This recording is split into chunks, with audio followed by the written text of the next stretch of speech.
De Ragnel, Gauthier Lebret. Bonsoir Laurence. Bonsoir à vous. Catherine Ney nous fait le plaisir d'être là. Bonsoir à Catherine et Michel Fayad, qui est analyste politique. On va évoquer les sujets internationaux dans un instant, mais quand même, intéressons-nous à ce qui s'est passé dans notre hémicycle, à l'Assemblée nationale. Alors qu'encore une fois, les menaces sont un petit peu importantes autour de notre pays.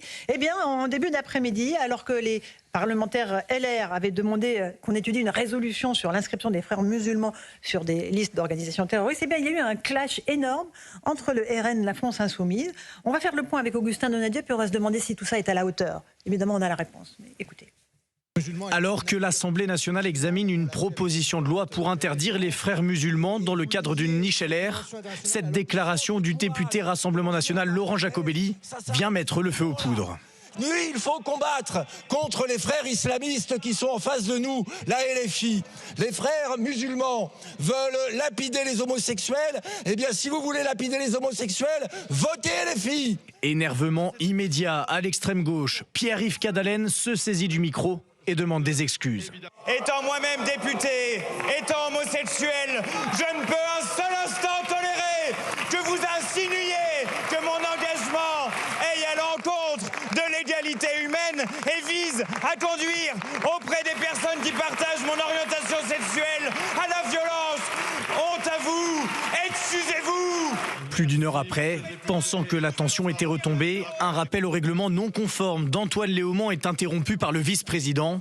Le député perd ses nerfs.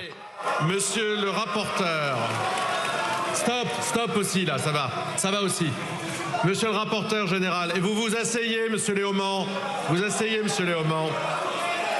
Monsieur Léaumont, ne créez pas d'incident. Monsieur Léaumont, stop. Alors, monsieur Léaumont, je vous fais un rappel à l'ordre. Vous n'avez pas à me menacer. Vient ensuite le mot de trop, la menace physique. Qu'est-ce que vous venez de dire là? Je saisis le bureau pour vos menaces physiques de venir descendre avec vous. Ça suffit, ce que vous venez de dire là. Pour avoir menacé le vice-président de l'Assemblée nationale, le député LFI s'expose selon l'article 70 à une sanction disciplinaire pouvant aller jusqu'à l'exclusion temporaire. Gauthier Lebret, on a un exemple chimiquement pur de la façon dont la France insoumise s'empare des sujets sur l'islamisme, les hystérise et les porte à un niveau de violence. Là, il y a quand même un député qui descend et qui quasiment menace Sébastien Chenu, qui est le président de la séance cet après-midi. Mais ce n'est qu'un nouvel épisode. Je vous rappelle Sébastien Delogu qui faisait un tête contre tête avec le Benjamin du Rassemblement national, le Benjamin de l'Assemblée, le plus jeune député de l'Assemblée. Je peux citer aussi Thomas Porte qui disait dans l'hémicycle « Viens, on sort et on va s'expliquer ». Et quand il est à l'extérieur de l'hémicycle, il fait quoi Thomas Porte? Il prend un ballon, il met la tête d'Olivier Dussopt dessus et il met son pied comme s'il avait été décapité. Donc ce n'est qu'un énième épisode d'une stratégie bien huilée, pensée, de la bordélisation, du conflit permanent, tout conflictualisé. Et puis, excusez-moi, Raphaël Arnaud, qui était antifa avant de devenir député, il a été entre-temps condamné définitivement pour violence volontaire. Donc les caïds, ils en font des députés à la France Insoumise, parce qu'ils ont des comportements de caïds. Je t'attends dehors, on sort, descends, viens, on va s'expliquer. C'est des caïds. Et quand j'emploie le mot caïd, je me trouve modéré. Et sur le texte qui nous concerne... Quand même qui est d'importance. Inscription des frères musulmans sur la liste des organisations terroristes. Hein. C'est pas rien. Ça ne vous étonnera pas que la France Insoumise ait voté contre. Comme le Parti Socialiste. Les députés PS présents, Olivier Faure, Boris Vallaud, ils ont voté contre. Alors, la France Insoumise, je les comprends, puisqu'ils vont chercher chez les frères musulmans leurs candidats aux législatives. Ils en font des candidats. Je vais vous prendre un exemple ultra précis. Le monsieur qui a été retweeté récemment par Rima Hassan, ancien chef des jeunes musulmans de France, la branche française des frères musulmans, Mohamed Awad. Bon, cet homme-là, donc en lien avec les frères musulmans, il a été candidat LFI aux législatives de 2024. Donc ils ne vont pas classer terroristes des gens qui les investissent pour les représenter, pour en faire des députés. Raphaël Arnaud, Antifa, aux États-Unis, il est terroriste. En France, il est député. Et ben c'est pareil avec les frères musulmans. Louis de Ragnel, là encore, on a une hystérisation du débat dès que le mot islamisme est prononcé en réalité. Hein. Oui, non mais c'est ça qui est dingue, c'est qu'en fait on est vraiment dans un pays qui va mal. C'est-à-dire qu'on a eu un budget qui a été voté dans une agonie totale où personne ne peut revendiquer ce budget. Ensuite, le débat d'après, c'est on veut classer une organisation terroriste qui est revendiquée par un certain nombre de personnes qui ont commis des attentats. Et là, il y a un débat pas possible, les gens en viennent aux mains. Non mais faut voir ce que ça dit pas aussi. Complètement aux mains, mais... Non mais quasiment, là, le président de séance a été menacé physiquement et c'est la raison pour laquelle il a interrompu la séance. Et je rappelle simplement que l'organisation des frères musulmans est suivie par leur renseignement territorial, par la DGSI, que tout ce qui est dit, d'ailleurs autour de ce plateau, est documenté, aussi par les universitaires. Et il y a des pays musulmans qui ont classé les frères musulmans en organisation terroriste. Alors nous faire le procès à la France de l'outrance et de tout ce que vous voulez, c'est complètement grotesque.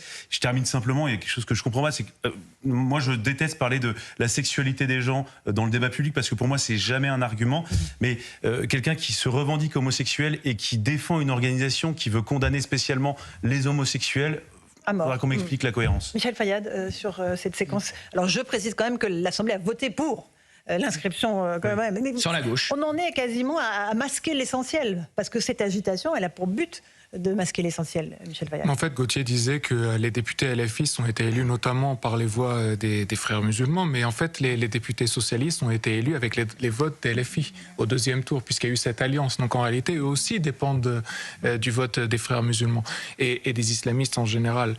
Et comme je l'ai dit, en fait, tout à l'heure, pour LFI, les frères musulmans, c'est le bon islam. C'est ce qu'a dit le député Saint-Toul. Donc, en fait, faut bien comprendre que s'ils rejettent cette résolution contre les frères musulmans, c'est tout simplement parce qu'eux considèrent que le bon islam, je cite ce qu'a dit le député Saint-Toul, le bon islam, c'est celui de l'UOIF, c'est-à-dire celui des musulmans de France, c'est-à-dire celui de la branche française des frères musulmans.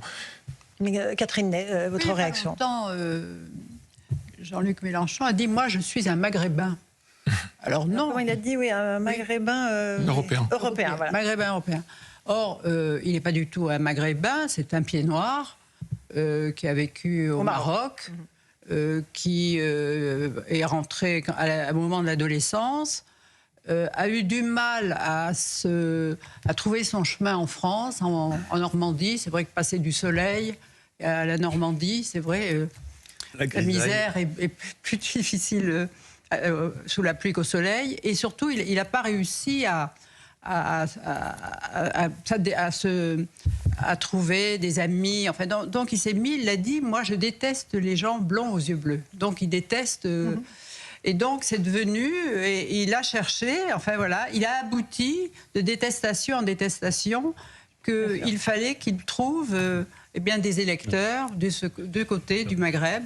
Et ça a été tout à fait le début de la stratégie. Le début de la stratégie. Voilà. En cette direction. Gauthier et Eric. Thomas Porte a publié tous les noms des députés qui ont voté pour cette résolution classant les frères musulmans comme entité terroriste, en disant ceci.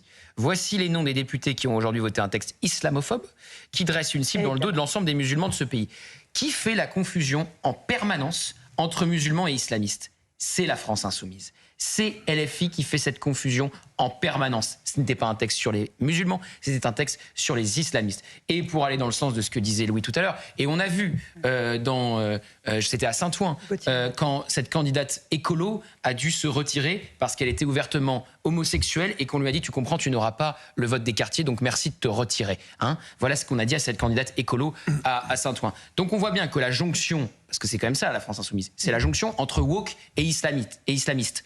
Bah, ça va pas ensemble. Ça va pas ensemble. Et donc ça commence à craquer un peu, effectivement, et c'est ce que disait, avec sans doute une manière de le dire un peu trop vive, Laurent Jacobelli. C'est cela. Si vous voulez, c'est l'alliance islamiste woke. Au bout d'un moment, ça va craquer, parce que c'est pas possible. Éric Nolot. Ils défendent l'inverse. Je ne pense pas que M. Jacobelli se soit exprimé de manière trop vive. Je pense qu'il a dit la réalité. Moi, je vais aller directement aux conclusions qui n'engagent que moi. LFI, pour moi, est devenu un parti de l'étranger. LFI, selon moi, n'appartient plus à l'arc républicain. Et LFI, selon moi, est le parti du désarmement de la France contre l'islamisme et de la police contre la délinquance. Donc voilà. Et chaque jour, on apporte de nouvelles preuves et de nouvelles illustrations. Moi, j'ai rarement entendu un descriptif aussi réaliste que celui de M. Jacobelli. Après, je ne suis pas obligé de partager ses opinions sur tous les sujets, mais voilà la réalité. Et moi, je pense qu'un jour, la question de la légalité de LFI se posera, parce qu'il s'approche de plus en plus d'une limite où il ne représente plus les intérêts... Oui, absolument, mais ça, je ne le conteste pas. Ceux qui sont élus sont élus.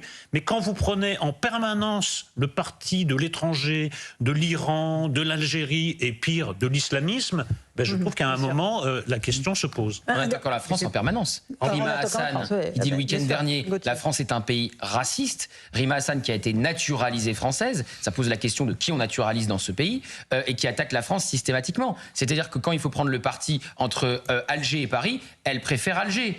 Quand il faut prendre le parti, alors je ne parle même pas, évidemment, entre Israël et le Hamas, elle préfère largement le Hamas, puisqu'elle a dit qu'il menait une action légitime. Elle dit matin, midi et soir, from the river to the sea, donc les Juifs à la mer, hein, c'est ça que ça veut dire. Donc en permanence, effectivement, et puis l'Iran, leur manière de nous dire que ce qui se passe en Iran, c'est des manifestations contre la vie chère pour ne jamais parler à nouveau du régime islamiste des mollahs, c'est en permanence, en fait, en permanence. Et alors après, excusez-moi, il y a la possibilité, ça me paraît très compliqué d'interdire un parti politique, mais c'est les électeurs. Les électeurs. C'est-à-dire qu'entre Raphaël Arnaud et une députée RN sortante qui n'avait pas fait l'ombre d'une polémique, les électeurs à Avignon, ils ont préféré Raphaël Arnaud.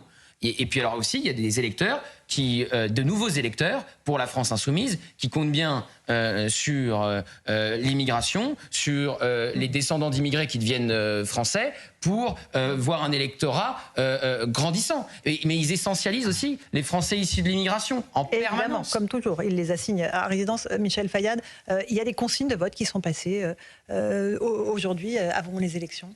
Bien sûr, en fait, dans l'islam, les imams ont le droit d'émettre des fatwas pour faire des consignes de vote. Et donc en France, quand on a plus de 200 mosquées qui relèvent directement des frères musulmans, à peu près le même chiffre pour l'établir, le même chiffre pour les salafistes, le même chiffre pour les takfiristes et les wahhabites, eh bien tout ça, ce sont des bases essentielles pour la France insoumise, parce que en jouant avec eux, eh bien ils espèrent que les imams émettent des fatwas pour que les musulmans qui font partie de ces mosquées, qui suivent ces imams, votent comme un seul homme en faveur d'LFI.